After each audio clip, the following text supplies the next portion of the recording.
यकीनन आज कोई टॉक शो नहीं होगा, आज कोई मिलना मिलाना नहीं है। आज मेरी कुछ फैमिली फ्रेंड्स ने आना था, उनको मैंने कहा भाई माफ़ कर दे, आज नहीं हो सकता, आज हमें मैच देखना है।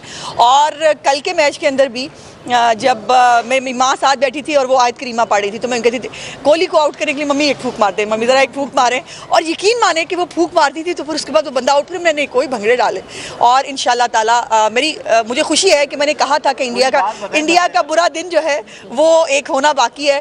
सो भंगड़े डालने के बाद कमर में बहुत दर्द हुई, वो एक अलग बात है, लेकिन मज़ा बहुत आया। और आज भी उम्मीद है कि न्यूजीलैंड जो है उसको हम अपनी उस इंसल्ट का बदला ज़रूर लेंगे जो उन्होंने हमारे घर आके हमारी की थी।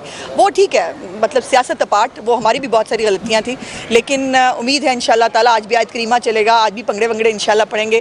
और पता नहीं, लेकिन मुझे डर लग रहा है, ये नहीं है, मुझे लग रहा है हमने सेलिब्रेट कुछ ज़्यादा कर लिया, और अगर जो है वो आज टीम अच्छा ना खेली तो फिर क्या होगा, लेकिन फिंगर क्रॉस्ड इंशाल्लाह अच्छा खेलेंगे। ये बताइएगा कि जो खाना वगैरह घर के काम काज है वो आपने किए या समी साहब ने? मेरे घर मुलाजिम है, वो करता है, हम नहीं करती। हमेशा